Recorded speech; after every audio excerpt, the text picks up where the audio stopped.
প্রথমে দিয়েছিলাম সি এর সার্টিফিকেট, নাগরিকত্ব সার্টিফিকেট দিয়েছিলাম। আচ্ছা, ওটা গ্রহণ করেছিলেন, তারা নিয়েছিল? তারা যখন বললেন যে এটা আমাদের অপশনে নাই, আপনার আর কি কি কাগজ আছে, আমার মনে একটা সাহস ছিল যে আমি যখন সার্টিফিকেট পেয়েছি আমার নাম থাকবেই।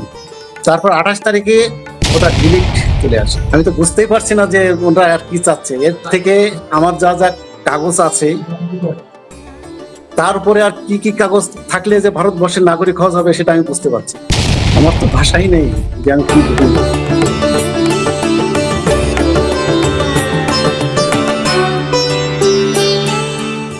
প্রিয় দর্শক, আপনারা জানেন যে সারা রাজ্যে এসআইআর হচ্ছে। এসআইআর খসড়া সূচি প্রকাশিত হয়েছিল, তারপরে মানুষকে শুনানির জন্য ডাকা হয়েছিল। শুনানির পরে যে তালিকা প্রকাশিত হয় সেই তালিকায় আমরা দেখতে পাই যে কিছু নাম ডিলিশন রয়েছে, কিছু নাম অ্যাডজুডিকেশন রয়েছে। তো অ্যাডজুডিকেশনের মধ্যে যে সমস্ত নামগুলো ছিল সেই সমস্ত মানুষের ডকুমেন্টগুলো যাচাই করা হয়েছে। ডকুমেন্টগুলো যাচাই করে সেই মানুষের যে তালিকাটি প্রকাশ হয়েছে তাতে দেখা যাচ্ছে অসংখ্য অসংখ্য নাম, মানে 1 কোটির ওপরে মানুষের নাম বাদ পড়ে যাচ্ছে। তো স্বাভাবিক কারণেই 1 কোটি ওপরে মানুষ ভোট থেকে বঞ্চিত হবে এবার, এরকম সিচুয়েশন চলছে। কিন্তু এর মধ্যে যেটা আলোচিত হচ্ছিল দীর্ঘদিন থেকে, যে এসআইআর এর শুরু থেকেই, যে এসআইআর এ যদি নাম বাদ পড়ে যায় তাহলে যে সমস্ত মানুষ সার্টিফিকেটগুলো পেয়েছে, সার্টিফিকেট অফ ন্যাচারালাইজেশন পেয়েছে, দ্য সিটিজেনশিপ রুলস 2009 অনুসারে যারা সার্টিফিকেট পেয়েছে তারা কি ভোট দিতে পারবে?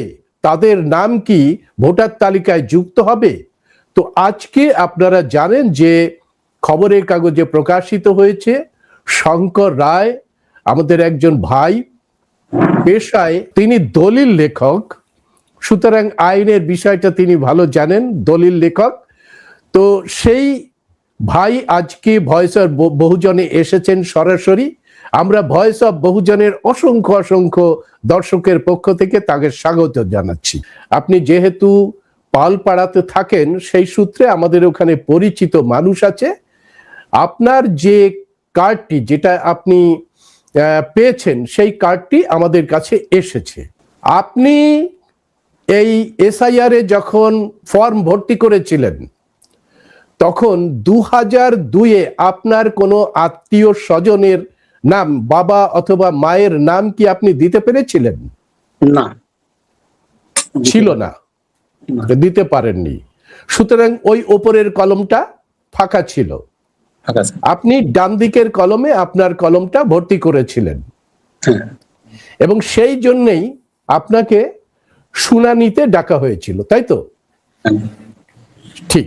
এই শুনানিতে বলা হয়েছিল, মানে ইলেকশন কমিশন থেকে বলা হয়েছিল যদি কেউ বার্থ সার্টিফিকেট দিতে পারে, যদি কেউ কাস্ট সার্টিফিকেট দিতে পারে, যদি কেউ পাসপোর্ট দিতে পারে তাহলে সে মূল তালিকায় চলে আসবে, ভোটার তালিকায় চলে আসবে। আপনি কি কি ওই সময় এই শুনানির সময় প্রডিউস করেছিলেন, কি কি দিয়েছিলেন? প্রথমে দিয়েছিলাম সি এর সার্টিফিকেট, নাগরিকত্ব সার্টিফিকেট দিয়েছিলাম। আচ্ছা, ওটা গ্রহণ করেছিলেন, তারা নিয়েছিল? তারা যখন বললেন যে এটা আমাদের অপশনে নাই, আপনার আর কি কি কাগজ আছে, তখন আমি পাসপোর্ট দেখাই, এসসি সার্টিফিকেট দেখাই, ড্রাইভিং লাইসেন্স দেখাই, কার্ড, জমির দলিল দেখান। অর্থাৎ মানে ইলেকশন কমিশনের জারি করা 12টি ডকুমেন্টের মধ্যে একটি ডকুমেন্ট দেখালেই নামে চলে আসার কথা ছিল। আপনি অনেকগুলো ডকুমেন্ট দেখাতে পেরেছিলেন এবং সেগুলো বৈধ ডকুমেন্ট, তাই তো? হ্যাঁ, সব বৈধ। বিশেষ করে পাসপোর্ট আপনি দেখাতে পেরেছিলেন। হ্যাঁ, দেখেছি। আপনি ভারতের প্রথম যে ভোটার লিস্টে আপনার নাম এলো সেটা কত সালে? 2006 সালে। 2006 সাল থেকে আপনি ভোট দিচ্ছেন। 2006 সাল থেকেই আপনি ভোট দিচ্ছেন এবং ভোটের সাথে সাথে আপনি ভারতের যে নাগরিকত্ব সেই নাগরিকত্ব এনজয় করছেন। আপনার পরিবারের ছেলে মেয়েরা পড়াশুনো করছে? আমার একটাই ছেলে চাকরি করছে, ভারত সরকারের চাকরি করছে, তাই তো? অর্থাৎ সে ভারত সরকারের বৈধ একজন মানুষ, সে চাকরি করছে। ভারত সরকার তার চাকরি পাওয়ার সাথে সাথে যে সমস্ত তদন্তগুলো করতে হয় সেগুলো করার পরেই তো তার চাকরি হয়েছে। অর্থাৎ বাবার যে সার্টিফিকেটের পরিপ্রেক্ষিতে, তার ডোমিসাইল সার্টিফিকেটের পরিপ্রেক্ষিতে তার কিন্তু চাকরিটা হয়েছে, তাই তো? তাই তো? অর্থাৎ আপনার পাসপোর্ট, আপনার যে শিডিউল কাস্ট সার্টিফিকেট, আপনি কি নমশূদ্র সমাজের মানুষ? নমশূদ্র সমাজের মানুষ এবং মতুয়ার ভিতর নেই, আমি বৈদিক ধর্মে আছি। আচ্ছা, আপনি বৈদিকতার সঙ্গে যুক্ত আছেন, বেশ বেশ। আপনি মতুয়া নন। মতুয়া। কথা ছিল যে এই যে যারা মতুয়া আন্দোলন করছে এবং যারা রাজনীতি করছে তারা বারবার বলছিল এই সময় যে হিন্দুরা একজনও বাদ পড়বে না। তা আপনি কি হিন্দু? আমি হিন্দু। আপনি হিন্দু, কিন্তু আপনি হিন্দু হয়েও এসআইআর থেকে বাদ পড়ে গেলেন। বাদ পড়ে গেলেন। কথা হয়েছিল যে এই যে মানে সার্টিফিকেট, সিএ সার্টিফিকেট ওরা বলছে, আপনি কি দেখেছেন এটাকে সিএ সার্টিফিকেট না নাগরিকত্ব সার্টিফিকেট? নাগরিকত্ব certificate. Very good, very good, very good. কারণ আপনার যে 2009 রুলটা, সেই রুলটা হচ্ছে 1955 সালের আইনের একটি রুল। অর্থাৎ এটি সিএ 2019 অথবা সিএআর 2024 আইন নয়। আপনি একেবারে ভারতীয় যে সিটিজেনশিপ আইনের আওতায় রুলস যেটা হয়েছে সেই রুলস অনুযায়ী আপনি আপনার সার্টিফিকেটটা পেয়েছেন, তাই তো? অর্থাৎ এটি একটি বৈধ সার্টিফিকেট কি মনে হয় আপনার? হ্যাঁ, বৈধ সার্টিফিকেট। বৈধ সার্টিফিকেট মনে হয় আপনার? এটা একেবারে বৈধ সার্টিফিকেট। এবং ভারত সরকারের কারা দিয়েছে এটা? এটা দিয়েছে হোম মিনিস্ট্রির পক্ষ থেকে। হোম মিনিস্ট্রির পক্ষ থেকে দিয়েছে এবং এখানকার যে ম্যাজিস্ট্রেট, সেই ম্যাজিস্ট্রেট এই সার্টিফিকেটটা আপনাকে দিয়েছে। এবার আপনার কি মনে হচ্ছিল এসআইআর এর পরে যখন এই বিষয়টা আসছে?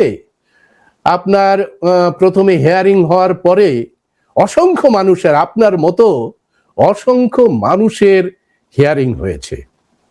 আমি আপনার ফেসবুকে গিয়ে দেখলাম, আমি আজকেই সার্চিং করেছি, আপনার কাছে অনুমতি নিয়েই করেছি, দেখলাম এবং আপনার বন্ধুদের যে ফেসবুক কমেন্টগুলো দেখলাম, তারা লিখেছে যে আমরা খুব খুশি হয়েছি, শঙ্কর নামে একটি ছেলে, সে আবেদন করেছিল, সে ভারতের নাগরিকত্বের সার্টিফিকেট পেয়েছে, এর থেকে আনন্দ কিছু হতে পারে না।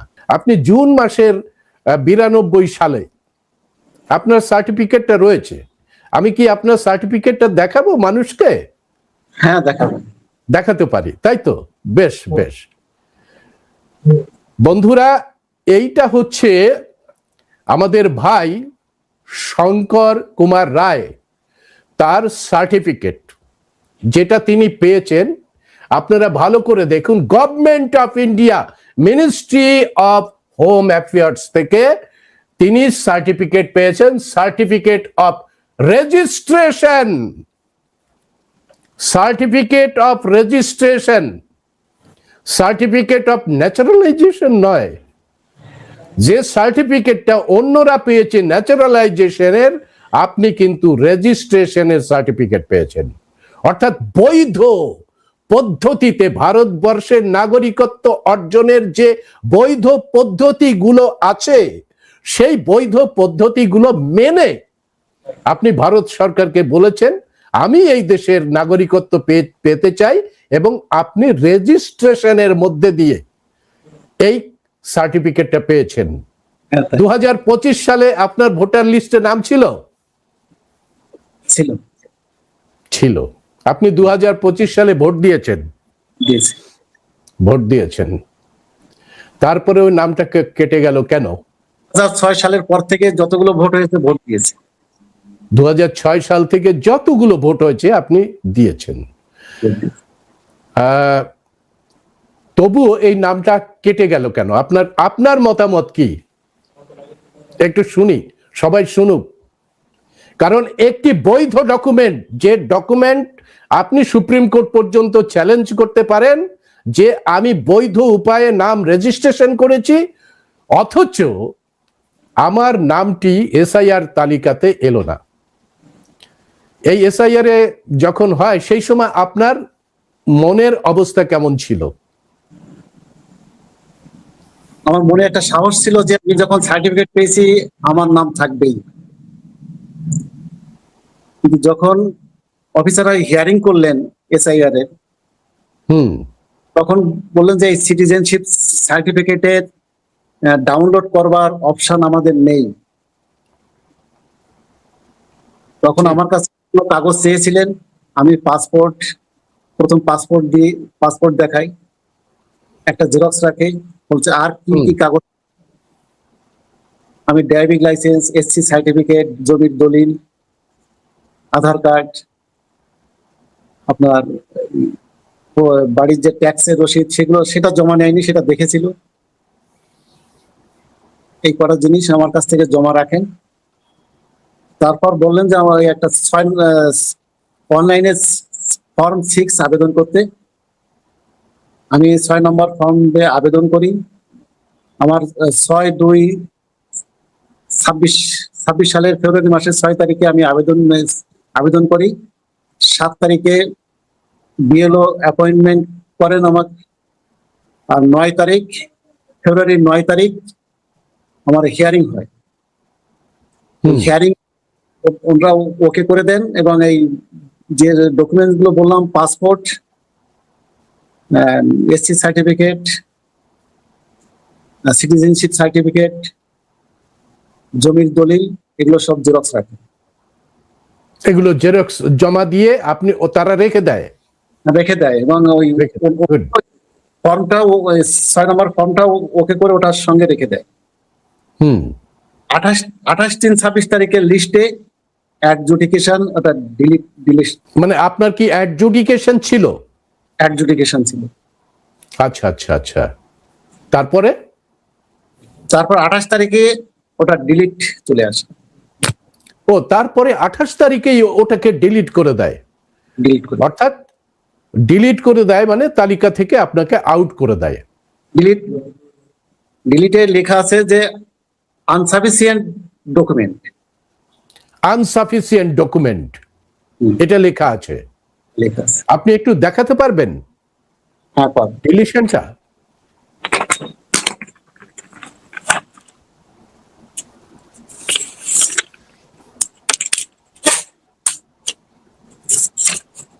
হ্যাঁ বন্ধুরা, আপনারা দেখুন, এই যে তার মানে ডকুমেন্টটা ডিলিট করে দেওয়া হয়েছে, ডিলিট করে বলছেন যে আনসাফিসিয়েন্ট ডকুমেন্ট থাকার জন্য এই শঙ্কর কুমার রায়ের যে ভোটার তালিকা থেকে তার নামটি ডিলিট করে দিয়েছে, অর্থাৎ তিনি ডি ভোটার হয়েছে। বড় বড় কথা বলা হচ্ছে যে ডিলিট হয়ে গেলেই আপনি যে ভারতের মানে ভোটার যে পদ্ধতি আছে সেই পদ্ধতিতে নাম লেখাতে পারবেন না, এরকম নয়। হয়তো এসআইআর এ নাম দেখাতে পারবেন না, ডিলিট হয়ে গেছে। এখন কি মনে করছেন, কিভাবে এই ভোটার তালিকায় নাম তুলবেন?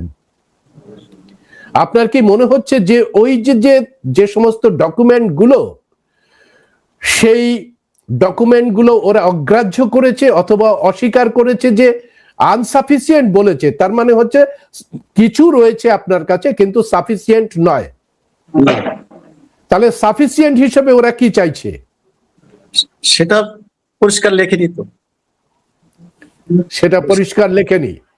না। ঠিক, তার মানে আপনাকে বলতে হবে সাফিসিয়েন্ট ডকুমেন্ট আপনি কি চাইছেন বলুন, তাই তো? তাই তো? কিভাবে আপনি এই ভোটার তালিকায় আবার নাম লেখাবেন কি মনে হয়, কিভাবে করবেন? আবার যেটা শুনছি যে ওই আবেদন করতে বলছে। কিসে আবেদন করছে? আবেদন করতে গেলে অনলাইনে আবেদন করছে, সেখানে তো অপশন নেই। না, সিটিজেনশিপের অপশন নেই। অপশন নেই, তাহলে যদি সিটিজেনশিপের ডাউট করছে আপনাকে, আপনাকে তো ডাউট করছে না তো এটাই তো। হ্যাঁ বলুন, কারণ পাসপোর্ট থাকলেও আপনাকে ডাউট করলো তো। ডাউট করবে। পাসপোর্টে লেখা আছে পরিষ্কার যে আপনি ভারতের নাগরিক। পাসপোর্ট তারাই পায়, ভারতের নাগরিকেরা পায়। ড্রাইভিং লাইসেন্স পেতে পারে, বাইরে থেকে এসে ড্রাইভিং লাইসেন্স পেতে পারে, তৎকাল ড্রাইভিং লাইসেন্স পাওয়া যায়, কিন্তু পাসপোর্ট তো পাওয়া যায় না। না। ভারতবর্ষে ডুয়েল সিটিজেন নেই, সিটিজেন একটাই, সিটিজেনশিপ। সুতরাং সেই অনুসারে আপনি পাসপোর্ট পেয়েছেন। আপনার যে কাস্ট সার্টিফিকেট আছে সেখানেও লেখা আছে যে আপনি এই ভারতবর্ষের নাগরিক, আপনি জনপ্রতিনিধিত্ব আইন অনুসারে এই কাস্ট সার্টিফিকেটটা পাচ্ছেন। সেগুলোকেও এরা সাফিসিয়েন্ট মনে করছেন না। তাহলে এই যে ইলেকশন কমিশন, আপনি এতগুলো ডকুমেন্ট দিয়েছেন, তার সত্ত্বেও ইলেকশন কমিশন আর কি ডকুমেন্ট পেতে চাইছে আপনার কি মনে হয়? আমি তো বুঝতেই পারছি না যে ওরা আর কি চাচ্ছে এর থেকে। আমার যা যা কাগজ আছে তারপরে আর কি কি কাগজ থাকলে যে ভারতবর্ষের নাগরিক হওয়া যাবে সেটা আমি বুঝতে পারছি না। তার মানে আপনি একটা আনসার্টেইনটি পড়ে গেছেন। হ্যাঁ। হ্যাঁ, এরকম ঘটনা আপনার কি আরো জানা আছে যে আরো আপনার বন্ধু বান্ধব, আত্মীয় স্বজন কিংবা আপনার পারিপার্শ্বিক মানুষরা এরকম সমস্যায় পড়েছে? অনেকে সমস্যায় পড়েছে কিন্তু তারা প্রকাশ করছে না। প্রকাশ করছে না, প্রকাশ করছে না, ঠিক আপনার মতো প্রকাশ করছে না। আপনি যেমন খবরের কাগজে প্রকাশ করেছেন আপনার দুঃখের কথাটি, আপনি তো কোনো অবৈধ মানুষ নন, আপনি যোগ্য একটি মানে আইনি ব্যবস্থার সঙ্গে যুক্ত, আপনি বাই রেজিস্ট্রেশন। আমি আবার দেখাচ্ছি দর্শক বন্ধুরা, শঙ্কর বাবু যে প্রডিউস করেছেন যে কাগজটি, সেই কাগজটি মানে সার্টিফিকেট অফ ন্যাচারালাইজেশন নয়, সার্টিফিকেট অফ রেজিস্ট্রেশন। অর্থাৎ সার্টিফিকেট অফ রেজিস্ট্রেশন একটি শক্তিশালী ডকুমেন্ট, সেই শক্তিশালী ডকুমেন্টকেও আনসাফিসিয়েন্ট বলছে ইলেকশন কমিশন। যারা এই দেশে বসবাস করে একজন সিটিজেন হিসাবে তার ছেলে মেয়েকে মানুষ করছে, তাদের এই বয়সে এসে যে অবস্থাটা তৈরি হয়েছে, এর পরিপ্রেক্ষিতে আপনি কি বলতে চান এই মানে ইসিআই কে এবং ভারতের জনগণকে? শঙ্কর বাবু, আমার তো ভাষাই নেই যে আমি কি বলবো। একেবারে তাই। আমি বুঝতে পারছি যে আপনার কি সমস্যা তৈরি হয়েছে এবং সত্যি সত্যি ভাষা নেই, যার জন্য বারবার আপনি শুধু ইশারায় মাথা নাড়াচ্ছেন, ভাষায় সেটাকে প্রকাশ করতে পারছেন না। যখনই শুনেছি যে একজন বৈধ মানুষ সে সিটিজেনশিপের জন্য আবেদন করে যে কোনো সার্টিফিকেট পেয়েছে, সে সার্টিফিকেট অফ ন্যাচারালাইজেশন হোক বা সার্টিফিকেট অফ রেজিস্ট্রেশন হোক, যেভাবেই হোক না কেন ভারতে এসে বসবাস করার অধিকার, ভারতের সংবিধান, ভারতের আইন সবকিছুই এই সমস্ত মানুষের পক্ষে গেছে। কিন্তু এই যে ইলেকশন কমিশনার জ্ঞানেশ কুমার যে পদ্ধতিতে মানুষকে ইনক্লুশন নয়, মানুষকে একেবারে ডিলিট করার জন্য ব্যবস্থা করেছে, তো সেই চক্রান্তের বলি হয়েছে এই শঙ্কর বাবুদের মতো অসংখ্য মানুষ। শঙ্কর বাবু, আপনি ভারত সরকারের কাছে কি আবেদন করবেন এরপরে? ভারত সরকারের কাছে আমি নিবেদন করব যে আমার এই নাগরিকত্বটাকে পুনর্বিবেচনা করে দেখি, ঠিক, এবার ভোট দিতে পারি, তার জন্য বিবেচনা। তার জন্য বিবেচনা করা হোক। ঠিক ঠিক ঠিক ঠিক আছে। তো বন্ধুরা, এই অল্প সময়ের মধ্যে আপনারা দেখতে পেলেন শঙ্কর বাবু হৃদয়ের বেদনা। সে বড় আশা করে এই ভারতবর্ষে তার যে সংসার নিয়ে তিনি এসেছিলেন, ভারতবর্ষ সবাইকে কোল দিয়েছে। আর শঙ্কর বাবু এমন কোনো দূরের মানুষ নয়, শঙ্কর বাবুর পূর্বপুরুষ অবিভক্ত ভারতের নাগরিক। অর্থাৎ এই ভারত যে বাংলাদেশটি ইন্ডিয়ান টেরিটরির মধ্যেই রয়েছে, আইনেই রয়েছে ইন্ডিয়ান টেরিটরির মানুষ তারা বিভিন্ন উপায়ে নাগরিকত্ব এনজয় করতে পারবে এখানে। কিন্তু শঙ্কর বাবুদের মতো অসংখ্য অসংখ্য মানুষকে ভোটার করে নাগরিকত্ব থেকে বাদ দেওয়ার একটা ষড়যন্ত্র চলছে। আমরা আছি আপনাদের পাশে। কলকাতায় লড়াই শুরু হয়েছে এই ধরনের স্বৈরাচারী ব্যবস্থার বিরুদ্ধে। সুতরাং সাহস রাখুন, মনোবল রাখুন। ভারত থেকে আপনাদের কোনোভাবেই ডিপোর্ট করতে পারবে না যারা চক্রান্তকারী। এই কথা বলে আপনাকে ভয়েস অফ বহুজনের পক্ষ থেকে সাধুবাদ জানিয়ে আমি আজকে শেষ করছি।